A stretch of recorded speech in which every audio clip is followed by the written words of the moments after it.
சரி மாணவர்களே, முதலில் பொருட்பெயர் என்றால் என்ன அப்படின்னு பார்ப்போம். பொருளின் பெயரை குறிப்பது பொருட்பெயர் எனப்படும்.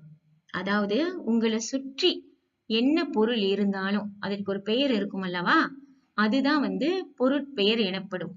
இப்ப ஆசிரியர் உங்களுக்கு இங்க எடுத்துக்காட்டு கொடுத்திருக்கேன் பாருங்க. உதாரணத்துக்கு செடி.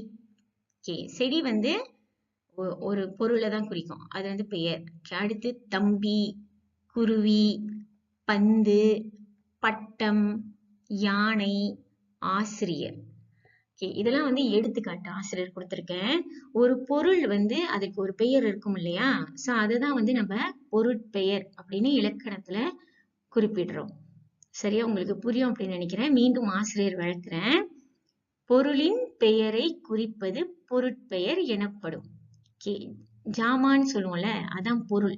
உங்களை சுற்றி என்ன பொருள் இருக்கு பாருங்க. வீட்டுல தொலைக்காட்சி இருக்கும், புத்தகம் இருக்கும், நாட்காலி இருக்கும், மேசை இருக்கும், அதெல்லாம் பொருட்பெயரை சேர்ந்தது. அது மட்டுமல்ல, தம்பி, ஆசிரியர், மாணவன், அப்பா, தாத்தா, பாட்டி, ஒரு பெயரை நம்ம குறிப்பிட்டாலே அது பொருட்பெயர் அப்படின்னு சொல்லப்படும். உங்களுக்கு ஆசிரியர் கொடுத்த விளக்கம் புரிந்திருக்கும் அப்படின்னு நினைக்கிறேன். மீண்டும் கூறுகிறேன், ஒரு பொருளின் பெயரை குறிப்பது பொருட்பெயர் எனப்படும். சரியா? அடுத்து நம்ம வேறு பொருட்பெயர்களை நம்ம பார்ப்போம். மாணவர்களே, இப்பொழுது ஆசிரியர் உங்களுக்கு பொருட்பெயர்களையும் அதன் படங்களையும் கொடுத்திருக்கேன். இப்பொழுது ஆசிரியர் அந்த பெயர்களை வாசிக்கிறேன். நீங்க முதலில் கேளுங்கள். பிறகு ஆசிரியர் வாசிக்க நீங்களும் பின்தொடர்ந்து வாசியுங்கள். சரியா? தொடங்கலாம். முதல் படம் ஆசிரியர். ஆசிரியர். ஆ சி ரி யா இர்.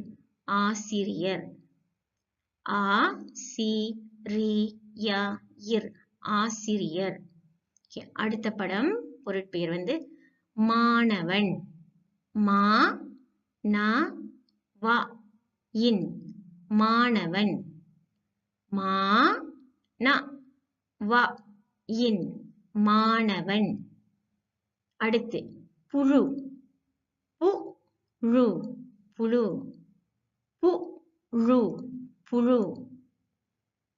அடுத்தது கி லி. கிளி. கி லி. கிளி.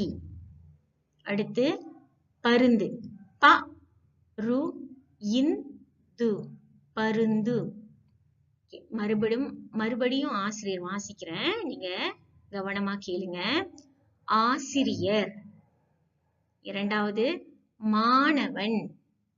அடுத்து புழு. அடுத்ததாக கிளி. அடுத்து பருந்து. ஆசிரியர், மாணவன், புழு, கிளி, பருந்து. சரியா மாணவர்களே? இது எல்லாமே பொருட்பெயர். சரியா? இப்பொழுது இந்த பொருட்பெயரை கொண்ட வாக்கியங்களை வாசிக்க போறோம். இப்பொழுது உங்களுக்கு பொருட்பெயர் என்றால் என்ன என்று புரிந்திருக்கும் நினைக்கிறேன். எல்லா பொருள்களையும் எது குறிக்குதோ அது பொருட்பெயர். நிறைய பொருட்பெயர்கள் இருக்கு. இதுல சிலவற்றை மட்டும்தான் இங்க நம்ம பார்க்கிறோம். சரியா? அடுத்து நம்ம பொருட்பெயர்களை கொண்ட வாக்கியங்களை பார்க்க போறோம். பிறகு அந்த வாக்கியங்களை வாசிக்க போகிறோம். சரியா மாணவர்களே? மாணவர்களே, இப்பொழுது நாம் வாக்கியங்களை வாசித்து பொருட்பெயர்களை அடையாளம் காண போகிறோம். சரி, முதல் படத்துல பாருங்க. முதல்ல நம்ம அந்த சொல்ல படிக்குமா இல்லையா? பருந்து என்ற சொல். சரி, பருந்து உயரே பறந்தது. ப ரு இந்து. பருந்து. உ ய ரே. உயரே. ப ர இந்து. பறந்தது. பருந்து உயரே பறந்தது. அடுத்த வாக்கியம் புழு. புழு. இ லை யை இத். இலையை. தி இன்றது. தின்றது. புழு இலையை தின்றது. புழு இலையை தின்றது. அடுத்து அருந்ததி அருந்ததி கிளியை கிளியை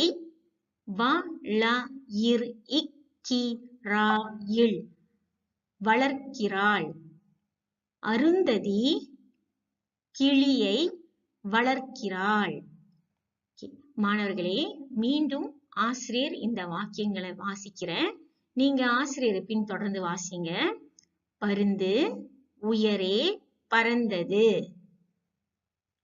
புழு இலையை தின்றது. அருந்ததி கிளியை வளர்க்கிறாள்.